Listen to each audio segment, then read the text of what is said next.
بسم اللہ الرحمن الرحیم. عزیز طلباء و طالبات السلام علیکم.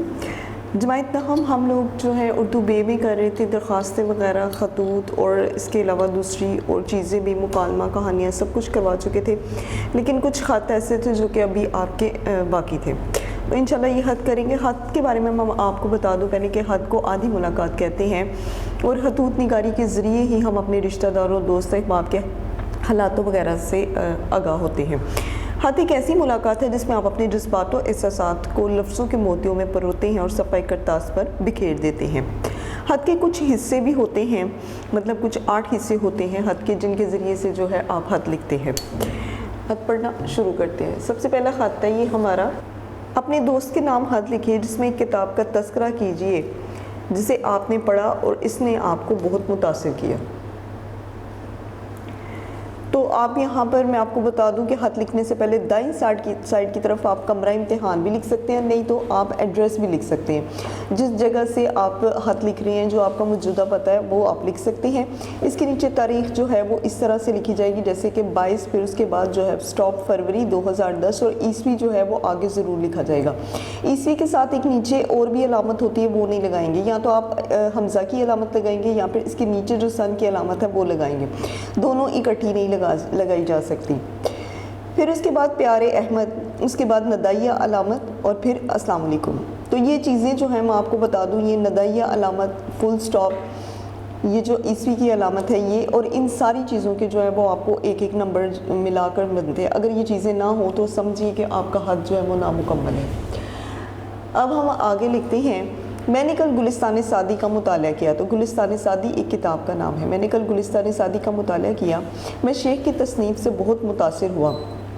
تو شیخ کی تصنیف سے مراد کہ شیخ سعدی نے چونکہ گلستان سعدی لکھی ہے، تو وہ کہتے ہیں کہ میں ان کی تصنیف سے جو ہے، ان کی اس کتاب سے جو ہے وہ بہت زیادہ متاثر ہوا. یہ کتاب 8 ابواب پر سیرت بادشاہان، اخلاق درویشان، فضیلت، قناعت، فضیلت، خاموشی، عشق و جوانی، اضافے، پیری، تاثیر، تربیت اور آداب صحبت پر مشتمل ہے. کتاب کیا ہے؟ گویا یہ در ناصفتہ. اب سیرت بادشاہوں میں حکایت کے ذریعے بادشاہوں پر اس انداز سے تنقید کی گئی ہے. حکایات کے ذریعے یعنی کہ کہانیاں جو ہیں، وہ پرانے قصے جو ہیں، ان کے ذریعے جو ہے وہ بادشاہوں پر بہت زیادہ تنقید کی گئی ہے کہ انہیں برا بھی محسوس نہ ہو اور وہ اپنی اصلاح بھی کر لیں. تو تنقید اس طرح سے کی گئی ہے کہ انہیں یہ تنقید جو ہے وہ بری بھی نہ لگے اور وہ اپنی اصلاح بھی کریں. اس زمانے میں جب آزادی رائے کا تصور بھی نہ تھا. آزادی رائے یعنی کہ جب کسی کو اپنی رائے جو ہے وہ دوسروں تک جو ہے وہ تصور بھی نہیں تھا کہ آپ اپنے خیالات جو ہیں وہ دوسروں تک پہنچا سکیں. حکمرانوں پر تنقید کرنا اور سزا سے بچ نکلنا شیخی کا کارنامہ تھا. اس طرح حکایات کے ذریعے بادشاہوں کو سمجھایا گیا کہ زاہدوں اور درویشوں پر دولت لٹانے کے بجائے علم کی سرپرستی کرے تاکہ علم کی روشنی پھیلے. مجھے اس بات نے بہت زیادہ متاثر کیا کہ آج بھی کالم کار اکثر اپنے کالموں میں شیخ سعدی کی تشبیہات، ان کے استعارات، ان کی تلمیحات اور محاورے استعمال کرتے ہیں. یہ کتاب کلاسیکی ادب کا ایک حسین شاہکار ہے. آپ بھی اس کتاب کو پڑھیں، لطف آ جائے گا. تو جی کلاس، تو یہ تھا ایک کتاب کے بارے میں تذکرہ. تو اس طریقے سے جو ہے وہ ایک نفس مضمون پورا پیش کیا گیا، جس میں اگر آپ کوئی کتاب منگوانا چاہتے ہیں، وہ ضروری نہیں کہ آپ اسی کتاب کا ذکر کریں، آپ کسی دوسری کتاب کے بارے میں بھی کر سکتے ہیں جو آپ کی بہت پسندیدہ ہو. تو اس کا پورا نفس مضمون اور اس کی خصوصیات جو ہیں وہ آپ اس میں لکھیں. پھر آپ بائیں طرف جو ہے وہ نیچے کی طرف لکھیں گے والسلام، آپ کا دوست الف ب ج، ان کے نام جو ہے وہ آپ نہیں لکھیں گے. اگر لکھ بھی لے تو اس میں بھی کوئی مسئلہ نہیں ہوتا، لیکن زیادہ تر یہی چلتا ہے الف ب ج، اور اس میں بھی ڈاٹڈ وغیرہ. اب آگے ہم لوگ ایک خط اور پڑھتے ہیں. اپنی بہن کے نام ایک خط لکھیے جس میں کسی تریحی عمارت کی سیر کا حال بیان کیا گیا ہے. تو اس میں جو ہے اسی طرح سے آپ لوگ کمرہ امتحان یا موجودہ پتہ جہاں سے آپ خط لکھ رہے ہیں، پھر تاریخ لکھیں گے. جیسے یہ لکھی ہوئی ہے 13 مارچ 2010. میری پیاری آپا السلام علیکم. آپ ہر خط میں اصرار کرتی تھیں کہ جو ہے وہ قلعہ رہتاس کی جو ہے وہ سیر کرو، دیکھنے کے قابل ہے تو لو سنو. ہماری ہیڈ مسٹرس صاحبہ کو بھی قلعہ رہتاس دیکھنے کا بہت شوق تھا. ان کے میاں ٹرانسپورٹر ہیں. وہ پرسوں ہماری جماعت کی طالبات کو اپنی کمپنی کے اے سی بس میں قلعہ رہتاس جو ہے وہ لے گئی. قلعہ رہتاس جہلم کے قریب واقع ہے. جس نے دور سے قلعہ رہتاس دیکھا تو میری آنکھیں حیرت سے کھلی رہ گئیں. یعنی کہ میں حیران رہ گیا اس قلعے کو دیکھ کر. قلعے کی فصیل ہی اس کی عظمت کی گواہی دیتی تھی. اب ہیڈ مسٹر یہ جو ہے نا یہ ایک دیو ہیکل قلعہ ہے، یعنی کہ بہت بڑا جو ہے وہ قلعہ ہے۔ ہیڈ ماسٹر صاحبہ نے بتایا کہ شیر شاہ سوری نے مغل بادشاہ ہمایوں کو ملک بدر کرنے کے بعد اسے بنوایا تھا۔ ملک بدر یعنی کہ ملک سے نکالنے کے بعد جو ہے وہ شیر شاہ سوری نے اسے بنایا تھا۔ ہم نے اس قلعہ کے خفیہ راستے، پھر اس کے بعد نقار خانے، جھرنے، 12 دروازے، مدرسے، اس کا لنگر خانہ، شاہی تالاب، حمام خانے اور عیدگاہ دیکھی۔ قلعہ دیکھتے دیکھتے دوپہر ہو گئی۔ ہمیں ہیڈ مسٹر صاحبہ ایک دریا دل خاتون تھی، ہماری ہیڈ مسٹر صاحبہ جو ہیں وہ ایک دریا دل یعنی کہ بڑے کھلے دل کی مالک تھیں۔ دوپہر کے وقت ان کے میاں نے ہمارے لیے جہلم سے بریانی کی دیگیں بھجوا دی۔ تو دوپہر کا جب ٹائم ہوا تو ان کے جو میاں ہیں انہوں نے ہمارے لیے جہلم سے بریانی کی دیگیں بھجوائیں۔ ہم نے خوب جی بھر کر بریانی کھائی۔ اس کے بعد لڑکیاں کھیل کود میں مصروف ہو گئی۔ قلعے کی سیر کا بڑا مزہ آیا۔ شام کے وقت ہم قلعے سے رخصت ہوئیں۔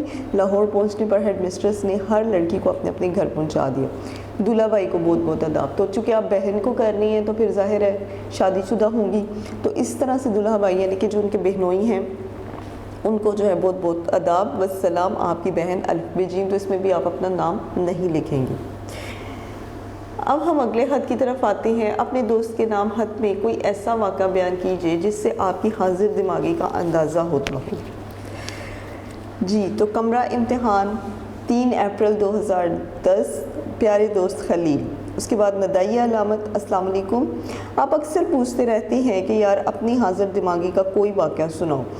تو اکثر آپ مجھ سے یہ پوچھتے ہیں کہ تمہاری جو حاضر دماغی یعنی کہ تمہارے اندر جو خوبی ہے کہ تمہارا جو دماغ ہے وہ ہر وقت غائب نہیں ہوتا بلکہ حاضر ہوتا ہے، یعنی کہ تم ایبسنٹ مائنڈڈ نہیں ہو، تو ان چیزوں کو لے کر اپنی حاضر دماغوں کو لے کر کوئی واقعہ سناؤ۔ تو لو سنو، کل مجھے علی ملنے کے لیے آیا ہوا تھا۔ ہم دونوں آپس میں باتیں کر رہے تھے کہ اچانک میری نظر علی کی گردن پر پڑی تو کیا دیکھتا ہوں کہ اس کی کمر کے پچھلے حصے پر بچھو آہستہ آہستہ اس کی گردن کی طرف بڑھ رہا ہے۔ تو وہ کہتے ہیں کہ جب میری نظر جو ہے وہ اس کی گردن پر پڑی تو دیکھتا ہوں کہ اس کی کمر کے پچھلے حصے پر سے جو بچھو ہے وہ آہستہ آہستہ اس کی گردن کی طرف بڑھ رہا تھا۔ میں نے فوراً اس کی گردن پر اس زور سے ہاتھ مارا کہ بچھو دور جا گرا۔ علی ہاتھ کی ضرب سے جو ہے وہ تل ملا اٹھا، ایک دم سے جو ہے وہ حیران رہ گیا، گھبرا گیا اور اٹھا اور کہنے لگا یار یہ کیا میں تمہارے پاس پیٹنے کے لیے آیا ہوں، یعنی کہ میں تمہارے پاس آیا ہوں باتیں کرنے کے لیے اور تم مجھے اس طرح سے پیٹ رہے ہو۔ میں نے کہا وہ دیکھو۔ جب علی کی نظر بچھو پر پڑی تو وہ خوف سے کانپ گیا، کہنے لگا یار اگر تم مجھے یہ کہہ دیتے کہ تمہاری قمیض پر بچھو ہے تو ہو سکتا ہے کہ میں ہڑبڑا کر اٹھتا، تو اس اثنا میں بچھو مجھ پر اپنا ڈنگ چلا دیتا۔ پھر کہنے لگا یار حاضر دماغی ہو تو ایسی۔ ہم نے بچھو کو جوتے سے مار دیا۔ اب اس کے بعد جو ہے یہ خط کا ایک پورا اختتام ہو چکا ہے، یعنی کہ جو اس کی حاضر دماغی تھی اس کا پورا واقعہ جو ہے اس نے بیان کر دیا۔ اینڈ پر جو ہے وہ محترم چچا جان اور محترمہ چچی جان کو سلام عرض کر دیں۔ والسلام، آپ کا دوست محمود علی۔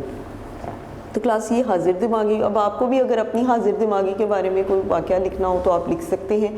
اسی طرح سے ایک نفس مضمون جو ہے وہ آپ بیان کر سکتے ہیں۔ پھر اس کے بعد ہم لوگ آگے خط کی طرف آتے ہیں۔ مالک مکان کے نام خط لکھے جس میں مکان کی مرمت کی طرف توجہ دلائیں۔ کمرہ امتحان یا پھر موجودہ پتہ، میں بار بار کہہ رہی ہوں کہ جس جگہ سے آپ خط لکھتے ہیں اس کا پتہ بھی آپ لکھ سکتے ہیں، جیسے کہ وابٹا ٹاؤن لاہور یا پھر وابٹا ٹاؤن فیصل آباد، جس جگہ سے جس شہر سے آپ لکھ رہے ہیں وہ اور اس کی کالونی وغیرہ کا پتہ۔ پھر 25 جون 2010، مکرمی جناب عبد الرحمن صاحب، السلام علیکم۔ آپ جانتے ہیں کہ موسم برسات شروع ہونے والا ہے۔ مکان کی چھتوں کی حالت نہایت ناگفتہ ہے، یعنی کہ دیکھنے کے قابل نہیں ہے، بہت زیادہ خراب ہو چکی ہے۔ بارش میں چھتوں سے پانی ٹپکنے لگتا ہے جس کی وجہ سے کمروں کے فرش بھی متاثر ہو رہے ہیں۔ تو بارش کی وجہ سے جو ہے وہ چھتوں پر سے بہت زیادہ پانی ٹپک رہا ہے اور کمرے جو ہیں اس کے فرش جو ہیں بہت زیادہ متاثر ہو رہے ہیں۔ دیواروں کے پلستر جگہ جگہ سے اکھڑ رہے ہیں۔ موسم برسات میں اس مکان میں رہنا دوبھر ہو جائے گا، لہٰذا آپ سے گزارش ہے کہ موسم برسات شروع ہونے سے پہلے مکان کی مرمت کروا دیں تاکہ مکان کی حالت جو ہے وہ مزید خراب نہ ہو اور ہمیں بھی پریشانی نہ ہو۔ اس میں ہم دونوں کا فائدہ ہے۔ آپ شریف النفس انسان ہیں، امید ہے کہ موسم برسات سے پہلے آپ مکان کی مرمت کروا دیں گے۔ فقط والسلام، ملک ناصر حسین۔ چونکہ وہ ان کے کرایہ دار ہیں تو یہ مینشن کرنا ضروری نہیں ہے، تو حالات کو دیکھتے ہوئے بھی جو ہے وہ آپ اس طرح سے لکھتے ہیں کہ فقط والسلام، سلام لی ان سے اور اپنا نام نیچے لکھ دیا۔ ظاہر ہے مالک کو اتنا تو پتہ ہوگا کہ جس کو میں نے مکان کرائے پر دیا اس کا کیا نام ہے۔ اب ہمارا اگلا خط ہوگا، کسی فیکٹری کے مینیجر کے نام خط لکھیے جس میں فیکٹری دیکھنے کی اجازت مانگی۔ اب یہ خط جو ہے یہ ادارے کے نام لکھا جا رہا ہے۔ اس میں کوئی آپ کا ذاتی جو ہے وہ خط نہیں ہے، یہ ادارے کے نام ہوگا جس میں فیکٹری دیکھنے کی اجازت مانگنی ہے آپ لوگوں نے، اور ظاہر ہے اس سے پہلے تو آپ خط ایسے ہی لکھیں گے کہ آپ کو اجازت چاہیے کہ آپ کی فیکٹری دیکھ سکیں۔ کمرہ امتحان 3 اپریل 2010، مکرمی جناب مینیجر صاحب، ستارہ ٹیکسٹائل فیکٹری۔ تو جون سی والی فیکٹری تھی، یہ اس فیکٹری کے بارے میں جو ہے وہ لکھا گیا ہے، ستارہ ٹیکسٹائل فیکٹری تسلیم۔ میں نے اپنی درسی کتب مطالعہ پاکستان میں پڑھا ہے کہ پاکستان ٹیکسٹائل انڈسٹری میں بہت ترقی کر چکا ہے۔ اب یہاں پر کہتے ہیں کہ میں نے اپنی جو درسی کتاب ہے، جو میری ٹیکسٹ بک ہے مطالعہ پاکستان، اس میں میں نے پڑھا کہ پاکستان ٹیکسٹائل انڈسٹری میں بہت ترقی کر چکا ہے۔ میرا خاندان ستارہ ٹیکسٹائل کے بنے ہوئے کپڑے ہی پہنتا ہے، تو میرا جو خاندان ہے، میری جو فیملی ہے، وہ آپ ہی کی کمپنی کے بنے ہوئے کپڑے پہنتے ہیں۔ کتابوں میں یہ تو پڑھا ہے کہ کپڑا کس طرح بنتا ہے، لیکن بنتے ہوئے کبھی نہیں دیکھا۔ ہم نے کتابوں میں پڑھا تو ہے، لیکن ہم نے آج تک کبھی نہیں دیکھا کہ یہ کیسے بنا۔ میری یہ شدید خواہش ہے کہ میں کپڑا بنتے ہوئے اپنی آنکھوں سے دیکھوں، نیز سوت کو کپڑا بننے سے پہلے کن کن مراحل سے گزارنا پڑتا ہے۔ سوت یعنی کہ وہ جو روئی وغیرہ ہوتی ہے، تو وہ کہتے ہیں کہ اس کاٹن کو ہم لوگ دیکھنا چاہتے ہیں کہ کپڑا بنانے سے پہلے وہ کاٹن جو ہے کیسے آپ اسے دھاگے میں بدلتے ہیں اور پھر دھاگے سے وہ کپڑا جو ہے وہ بنتا ہے۔ تو یہ سارے مراحل ہم دیکھنا چاہتے ہیں۔ یہ اس صورت میں ممکن ہے کہ اگر آپ مجھے اپنی فیکٹری دیکھنے کی اجازت جو ہے وہ مرحمت فرمائے، یعنی کہ آپ جو ہے وہ یہ زحمت فرمائے کہ میں آپ کی فیکٹری دیکھ سکوں۔ آپ سے التماس ہے کہ ازاہ کرم مجھے فیکٹری دیکھنے کا موقع عنایت فرمائے تاکہ کپڑا بننے کا عمل میں اپنی آنکھوں سے دیکھ سکوں۔ انتہائی شکر گزار ہوں گا۔ والسلام، نیاز احمد محمد علی۔ جی تو والسلام ان کے لیے چونکہ نیاز مند آپ لکھیں گے، نیاز مند یعنی کہ میں آپ کا بڑا شکر گزار ہوں۔ تو جب آپ نے کسی سے کوئی چیز مانگنی ہو یا اجازت ہو تو پھر اس کے لیے آپ اسی طرح سے لکھتے ہیں نیاز مند، اور نیچے اپنا نام محمد علی۔ کہیں جگہ پر نام جو ہے وہ لکھا بھی جا چکا ہے اور کہیں جگہ پر نہیں لکھا گیا۔ تو کلاس یہ آپ کے چند حدود تھے جو کہ آپ کے ذاتی بھی تھے، جو نجی ذاتی یا پھر ادارے کے جو ہیں ان سے بات چیت کرنے کے لیے جو ہے کچھ خطوط آپ کو پیش کیے گئے، ان کا سٹائل آپ کو بتایا گیا۔ اب میں بار بار آپ سے کہہ رہی ہوں کہ یا تو آپ یہاں پر کمرہ امتحان لکھیں گے یا آپ اپنا موجودہ پتہ، لیکن اس کے آگے آپ کسی بھی طرح کا کوئی کوما، کوئی فل سٹاپ یا ندائیہ علامت نہیں لگائیں گے۔ جہاں ضرورت ہوگی وہیں پر فل سٹاپ یا ندائیہ علامت لگائی جائے گی، کیونکہ انہی چیزوں کو دیکھ کر یہ جو حصہ ہے، خاص طور پر ان حصوں کو دیکھ کر جو ہے وہ آپ کو نمبر ملتے ہیں۔ تو یہ جو حصے ہیں یہ بہت زیادہ ضروری ہیں، ان کی ندائیہ علامت، ان کا فل سٹاپ وغیرہ جو ہے یہ ہر چیز دیکھنا اور اس کے مطابق چلنا جو ہے وہ بہت ضروری ہے۔ ان حصوں کے نمبر مکمل ہونے چاہیے آپ کے۔ اس کے بعد آپ بائیں سائڈ پر جو والسلام لکھتے ہیں یہ لکھنا نیچے، اگر آپ الف ب جیم لکھ دیتے تو ٹھیک ہے، اگر آپ اپنا نام لکھ لیتے ہیں خطوط میں، صرف خطوط کی بات کر رہی ہوں تو وہ بھی ٹھیک ہے، ورنہ درخواست میں آپ کو پہلے اس سے پہلے بھی ایک پیٹرن بتا چکی ہوں کہ درخواست میں آپ کسی صورت آپ اپنا نام نہیں لکھیں گے۔ تو یہ ہو گئے آپ کے خطوط مکمل۔ اللہ حافظ۔ ویڈیو پسند آئی تو لائک کریں، اپنی رائے کمنٹ کریں۔ ایسے ہی مزید ویڈیوز کے لیے ہمارا چینل سبسکرائب کریں اور بیل کا آئیکن دبائیں تاکہ آپ کو ہر ویڈیو کا نوٹیفیکیشن ملتا رہے۔